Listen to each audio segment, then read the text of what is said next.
And it's like everything else, Dan. This is not about Michigan versus the world. Feels like it's become crazily partisan in a way. We've seen a lot of Michigan lawmakers petitioning the Big Ten, saying, "Get out of this! Don't penalize them early." Obviously, they all want to go to they want to go to a nice football game as well, and they see that there's a potential for a national championship on the line here, and yet the Big Ten has said this is not about punishing the kids, but how is it not punishing the kids if there's a potentiality for suspending their head coach? That's sort of the problem here. And this whole system of NCAA and Big Ten, infractions and just overall, and it's one of the reasons there's so much frustration with these organizations is the rules are written very poorly. The punishments can be draconian, or then they could be too light. Again, we're not punishing the players. We're just taking your head coach away from that would seem to be a fairly important thing. But then again, what do? You don't punish anybody.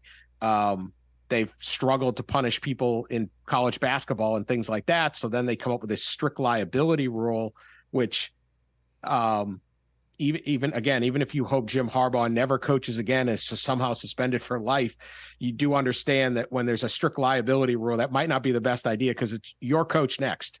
And so there's a lot of problems with the whole thing. And that's why there's so many frustrations. And yeah, it becomes, politicians are jumping in because there's voters and it's a lot of grandstanding.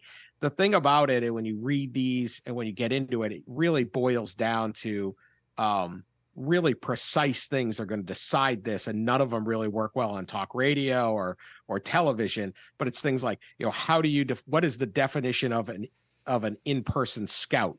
Like, that's never been defined or litigated in any of the documents, but it would be a huge determinant on just how common this is or not how common this is. Does the Big Ten want to walk into the briar patch of, well, we're going to suspend Jim Harbaugh for indefinitely because this scandal reaches, let's say, 100 on our scale? Okay, fine.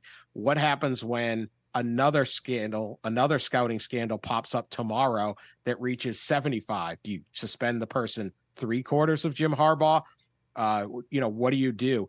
The precedent, the Pandora's box, the lack of, I think, a lot of the NCAA and Big Ten and just in college athletics in general, people just walking off cliffs without looking ahead at saying, geez, how is this going to play out the next time is got to be a factor. It's a total circus right now on this story.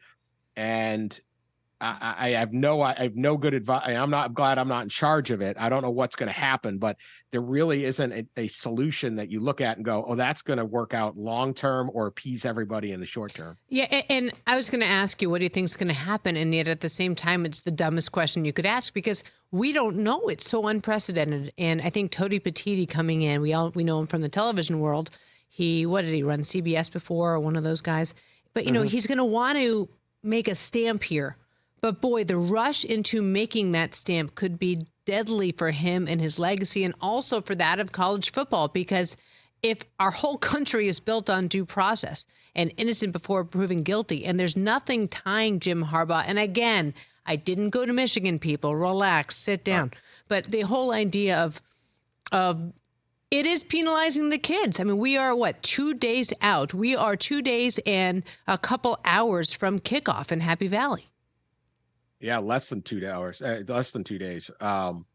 So yeah, and that's how much, Petiti doesn't have a lot of experience as a commissioner.